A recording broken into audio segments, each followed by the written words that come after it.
Today on Blue 58, what's on your mind? Well, apparently how the offense will handle the transition to a new coaching staff. We take your questions and try to figure out what to expect from the Packers under Matt LaFleur, especially in one key early season matchup. Blue 58! Hello and welcome to another episode of Blue 58, the one and only podcast to thepowersweep.com. I'm your host, Jon Meerdink. Happy to be with you here for another episode, closing in on number 200, only about a month away. Pretty exciting stuff.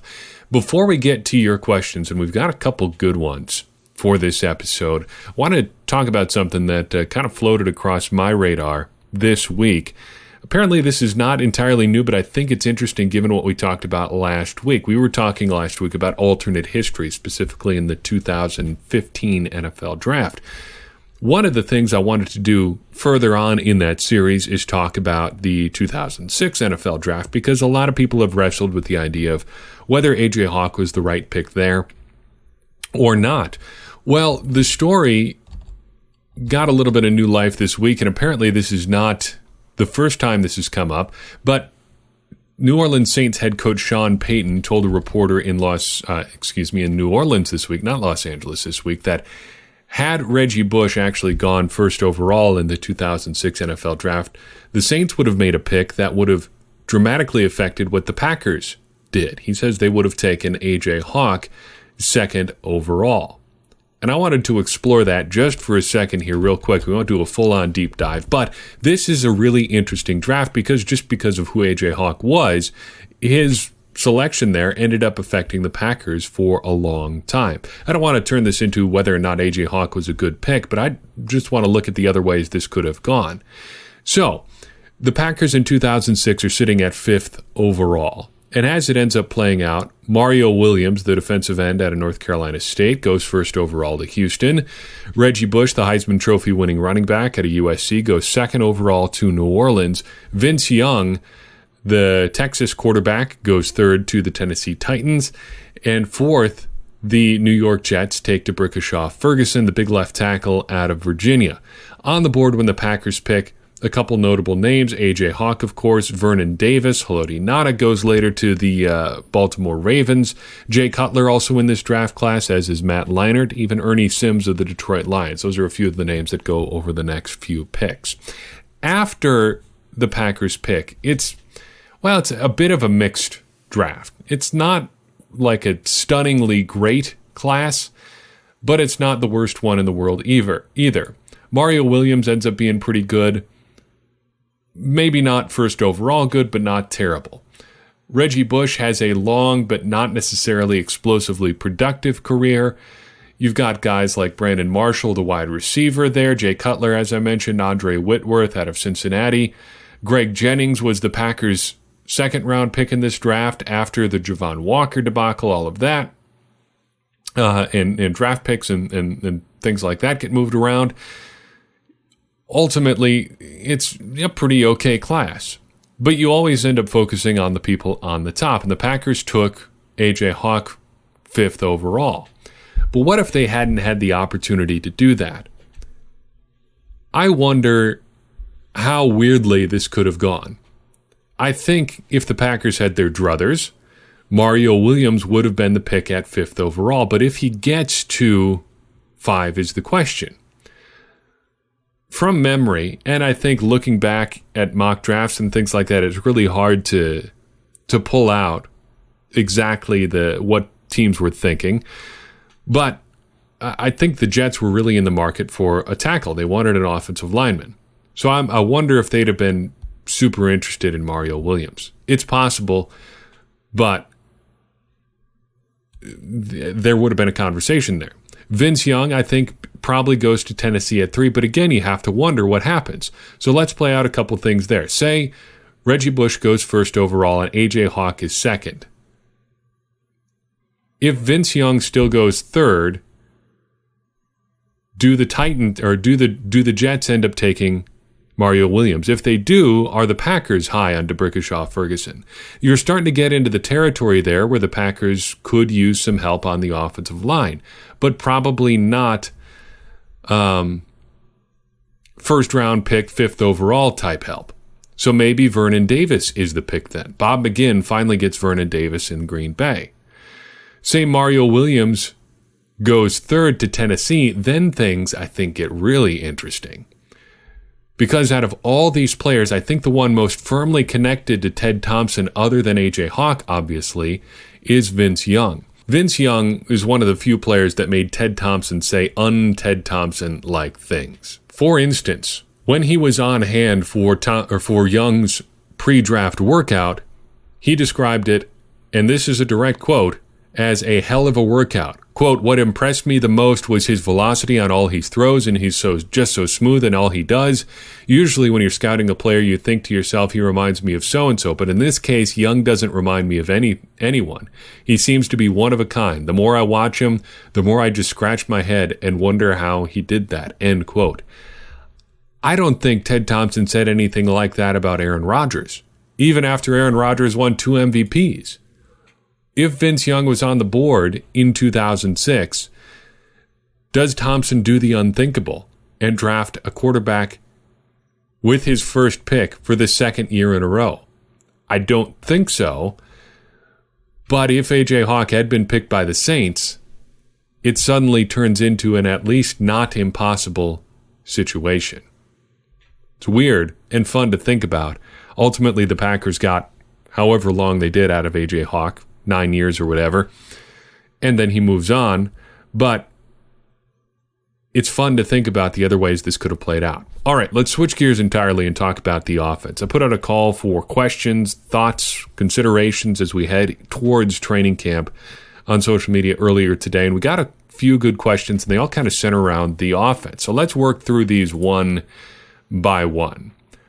First, Dell, not computer, asks, with the key pieces on this offense staying over from last season, what do you see as the main emphasis needed for the new coaching staff to maximize a rebound in one offseason? Well, as you rightly point out, this is not a new offense for the Packers, at least not personnel-wise, and this is something we've emphasized for a while here now. The Packers are taking pretty much their 2018 offense into 2019. The only real significant piece they added was a swing guard tackle player in Billy Turner.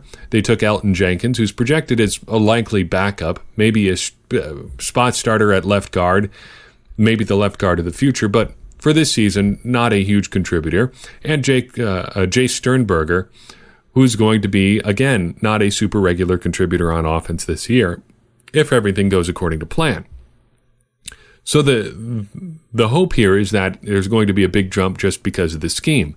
That is a lot of pressure, and they're going to need a lot of things to go right for that to happen. So I think there's 3 areas of emphasis that really have to come to the fore here for the Packers to make a big rebound in one offseason. The first one is health. We talked about adjusted games lost due to injury a couple weeks ago and how that really contributes to teams being able to play at their maximum. And the Packers really haven't been there on offense in a couple years now, largely due to injuries to Aaron Rodgers.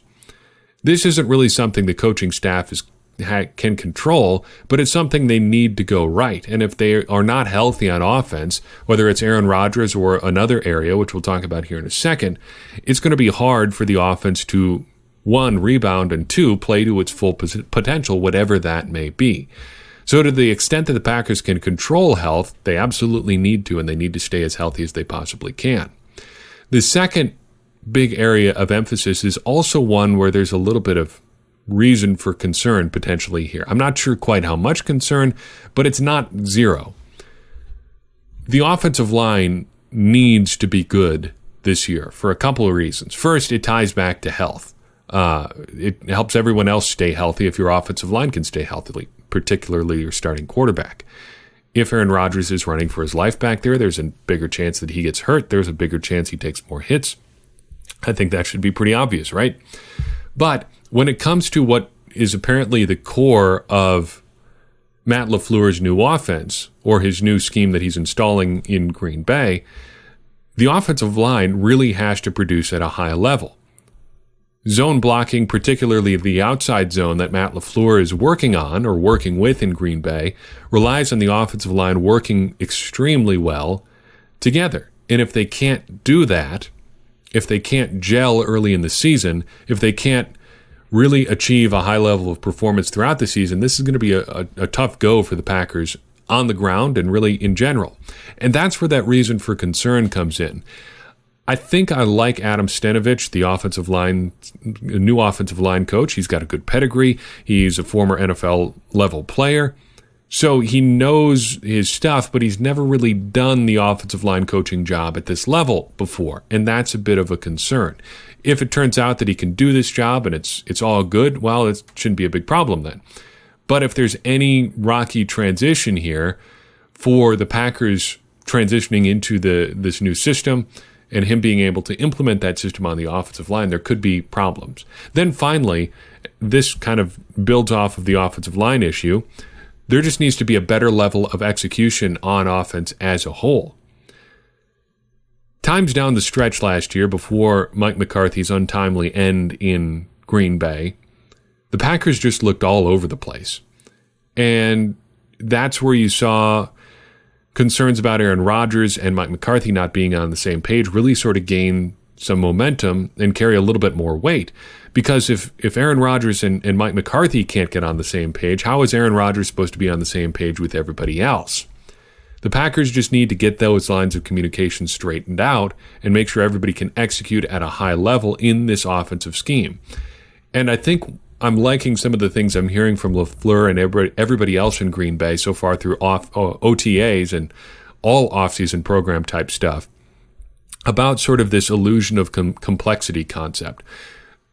Parts of Mike McCarthy's offense were criticized for being too simple, but I wonder still if they were a little bit too complex, just in the way that they added weight to the playbook. So if you add all these sort of single concept plays that you can only run once and then they're done, that's a lot of different things that you have to constantly have at your disposal. And it gets harder to execute, especially if the defense kind of gets an idea of what's coming.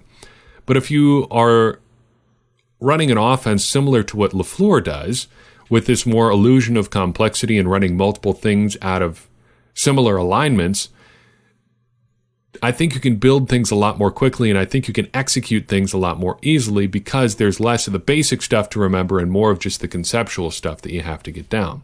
That could be completely off base, but I think there may be something to that idea, especially if you look at the near instant success guys like Kyle Shanahan and Sean McVay have had running similar systems in each of their coaching stops so far. They've seen near immediate jumps on offense wherever they've gone. So if the Packers can execute in a similar way, I think that's a good way to achieve some success in 2019. Great question, though, Dell. I'm glad you're not a computer because that would be a little bit unsettling if you were asking questions. In fact, you'd probably raise a lot more questions if you were a football-loving computer asking questions on your own. Brad asks, am I remembering incorrectly, or did the Packers take a year or two to adapt to the zone scheme several years ago? I think people are overestimating our ability to run the ball effectively this year. Good question, Brad. We interacted a little bit about this on social media, but I wanted to blow it up a little bit so everybody else could see our discussion as well. So one of Mike McCarthy's big strategy changes when he took over in 2006 was moving, like Brad points out, to a bit of a more zone-based running scheme. And the Packers were not great prior to McCarthy taking over running the ball. They ranked 30th in rushing in 2005, but they jumped all the way to 23rd in 06 and 21st in 07. And obviously, there are the caveats there that the Packers are not a super run-heavy team historically, and under Mike McCarthy early, they certainly weren't, though they were a little bit more balanced. So there could be something to the idea of the Packers needing a while to figure out their zone running scheme, and the evidence sure seems to bear that out, that there was a bit of an early bump and they continued to climb. But I think that also could have something to do with personnel as well. In 2004, the Packers were a great running team. They ranked 10th in the NFL in rushing yards, and that was kind of with Amon Green on just like a year past his peak. 2005, he gets hurt. They have to lean on guys like Sam Congato. In 06, Green is old and hurt again. Then you've got Ryan Grant on the scene in 2007. So they are, building their offense a little bit in that stretch schematically, but they're also just getting better players, especially when Ryan Grant arrives in 2007. So while the Packers did seem to improve under McCarthy, it may have been more just getting the right personnel in place. However, that does lead to some interesting thoughts about the 2019 Packers. Like the 2006 Packers, I think there's a chance that the Packers could be in need of just more quality personnel at running back. Aaron Jones obviously is good, and I think he'll fit in fine with what Matt LaFleur is trying to do here. Jamal Williams, though, is a bit of a question mark. Even though he did play in a outside zone type scheme in college, he hasn't really shown any ability to be a super explosive player in the run game in the NFL. He came on a little bit down the stretch last year, but it's never really been a real big slam dunk contribution from him, at least on the ground. He's been okay in the passing game. Not great, but just okay.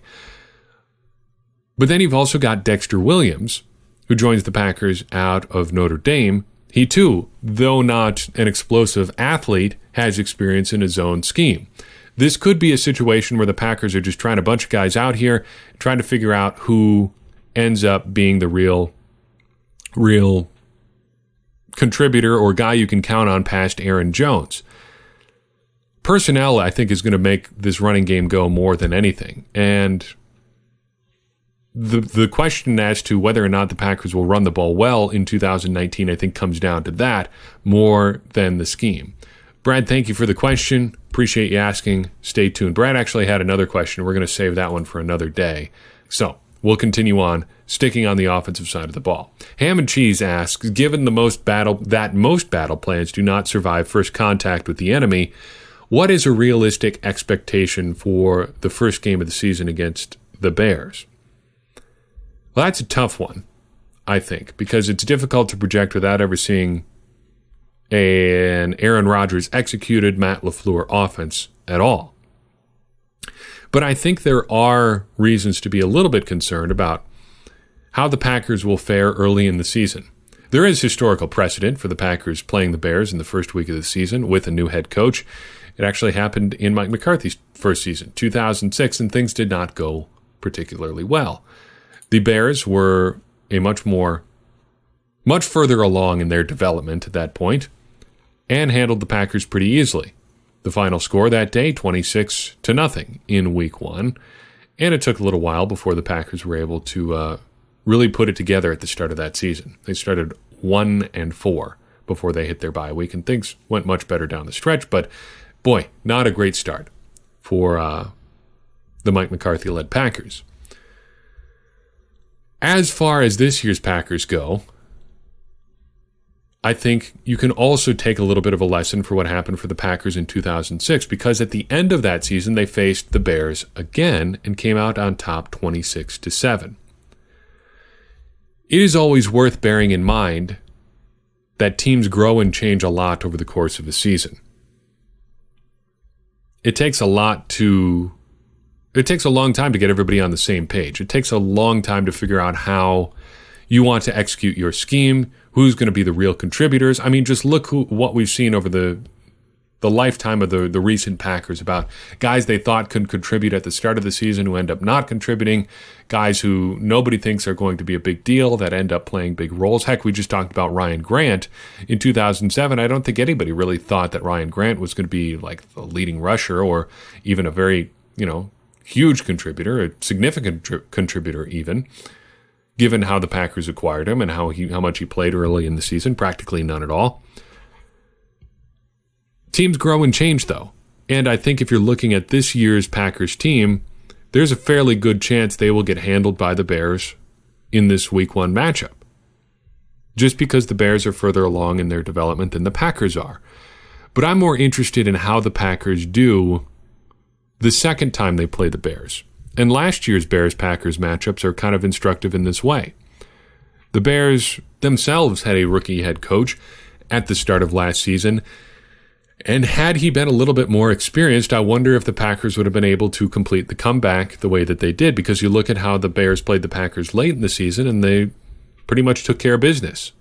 It was, I think, much closer in some ways than even the score looked, and it was a fairly close game, even on the scoreboard.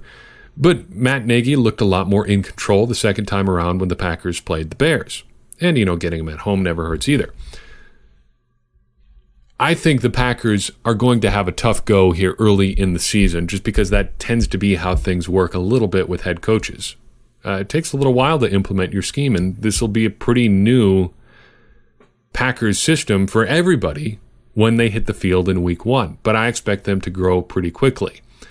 A realistic expectation, I would say, is a sloppy game for the Packers against the Bears. Win or loss, I don't know. There's a lot of factors that can change between now and then, so that's tough to predict. But I think it's relatively fair to expect a sloppy game when nobody's really sure where they're supposed to be at all times.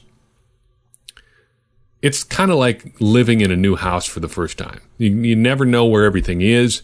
You don't know how to make your way around. But by the time that you've been there for a week or two, you can find your way around your new house in your sleep. I think that's going to be a little bit how the Packers seem early in the season under Matt LaFleur. Let's jump over to defense for one more question, then we'll let you out of here for this episode. Richard asks about Gary's shoulder. Not Gary, who works for the Power Sweep. Rashod Gary, the Packers' first pick in the 2019 NFL Draft. He says the shoulder injury there is the biggest concern going into training camp. I'm kind of two minds about this. Shoulder injuries are a little bit tough to get your mind around because they seem to vary more than just about any other injury I've seen from person to person. And bear in mind, I'm not a medical professional here, so this is just an outside observer looking at how guys have tended to respond to shoulder injuries. Sometimes guys get shoulder injuries and they never seem like they're the same player again because it keeps recurring. And there are a lot of factors that can go into whether or not that recurs. Again, not a medical professional, but I just know that's the case because your shoulder is a very complex joint in your body. And it's obviously super important for football players too. So on the one hand, it's worrying that the Packers took another guy who has a history of shoulder issues after having so much trouble with Kevin King. He's a perfect example of a guy who just can't seem to get away from these shoulder issues, and he's had multiple surgeries now to correct them. So that's concerning, obviously, in a way. It's hard to not be concerned there. But on the other hand, there are reliable medical professionals you can talk to who don't think that this shoulder injury has ever been a super big deal for Gary, and that he should be able to play through it just fine. He may not even need shoulder surgery after the season at all. They point to the kind of work, I've read articles that they point to the kind of work that he did on the Michigan defensive line last year, just, the kind of lifting and pushing type stuff. The fact that he had no problem putting up significant reps on the bench, even with that shoulder injury at the combine. And the fact that he just doesn't seem super bothered about it himself. Sure, he's wearing the shoulder brace, but that could be just a familiarity thing as much as anything else. He's just used to wearing that shoulder brace, so he keeps doing it. It's a comfort thing. It's almost like a security blanket type thing. You don't necessarily need it, but it makes you feel better to have it around, so you might as well keep wearing it. I am not going to be super concerned about Rashod Gary and his shoulder injury until he starts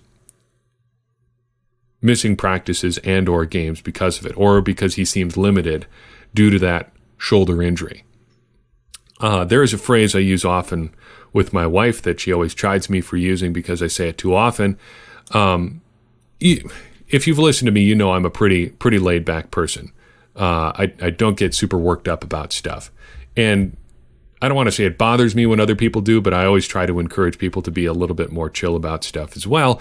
So one thing I always tell my wife when we're talking through things and there may be some worrying circumstances ahead or something we have to think about or be concerned about, I always say, don't borrow trouble. The meaning being, if you're not certain about how something could affect you, don't worry about it. Don't go looking for things to be worried about. And I'm not saying that's what Richard is doing here because, like I've already laid out, there are potential reasons to be concerned about Rashod Gary's shoulder. But we haven't seen any issues just yet with the Packers. So, at least as far as I'm concerned, I'm going to go ahead and not worry about it until those things arise. When they do, if they do, then we can be concerned. Let's not do that just yet. Though I will again say, there could be a reason to do just that. So maybe borrow just a little bit of trouble. Go to your neighbor and say, hey, could you spare a cup of trouble for me? I'm just looking for some trouble. Actually, don't say that to your neighbor. They might take I think you know what I'm trying to get at. Anyway, that's all I've got for you on this episode. Thank you very much for your questions, and thank you so much for listening. I do appreciate everybody who takes the time to download one of our episodes. Rate, review, subscribe, do all that good stuff. Help more people find the show.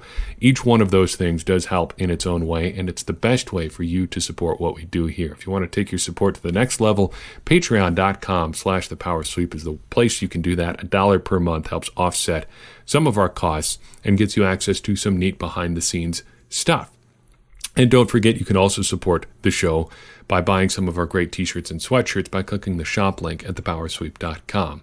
As always, every bit of feedback, every opportunity you take to reach out to us helps us make Blue 58 and the Power Sweep better, which furthers our mission of helping everybody become smarter Packers fans. And as I always say, smarter Packers fans are better Packers fans, and better Packers fans are what we all want to be. I'm your host, Jon Meerdink. We'll see you next time on Blue 58.